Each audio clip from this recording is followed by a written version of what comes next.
Hi అండి. నేనెక్కడికైనా ఎళ్ళినప్పుడు ఇలాగ పచ్చి పల్లీలు గనక కనపడ్డాయనుకోండి తప్పకుండా తీసుకుంటాను. ఎందుకంటే ఇవి ఉడకపెట్టుకొని తినడం నాకు చాలా ఇష్టం. ఈ పల్లీలు తప్పడుగా అసలు లేవండి. పొట్ట నిండా ఉన్నాయి. అందులోని రెడ్ కలర్‌లో ఉన్నాయి. తిన్నా సరే స్వీట్‌గా ఉన్నాయండి. చాలా బావున్నాయి. సేరు డబ్బాతోని రూ.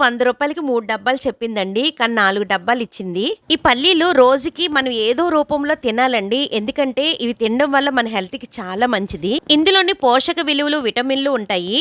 ఇవి తినడం వల్ల మన రక్తంలో ఉన్న చెడు కొలెస్ట్రాల్ తగ్గించి గుండెపోటు, హార్ట్ అటాక్, పక్షవాతం లాంటివి రాకుండా నివారిస్తుంది. అంతేకాకుండా ఇవి తినడం వల్ల ఎముకల పట్టుత్వం పెరుగుతది. కాళ్ళ నొప్పులు, నడుము నొప్పులు, కీళ్ళ నొప్పులు రాకుండా ఉంటాయి. ఒకవేళ వచ్చిన వాళ్ళు తింటే గనక అవి తగ్గుతాయి. పిల్లలకి గనక ఇవి తినిపించినట్టయితే కండపుష్టి వస్తది. ఎత్తుగా పెరుగుతారు. ఇలా ఇవి తినడం వల్ల మనకి చాలానే ఉపయోగాలున్నాయి. అందుకే రోజుకొక్కసారైనా ఏదో రకంగా మనం ఇవి తినాలి. ఇవి బెల్లం ఉండ్లు, బెల్లం చెక్కీలు తింటే పర్వాలేదు. విడిగా మనం ఉడకపెట్టుకొని, వేయించుకొని తిన్నామనుకోండి చిన్న బెల్లం ముక్క తినాలి. అప్పుడే ఇవి జీర్ణమవుతాయి.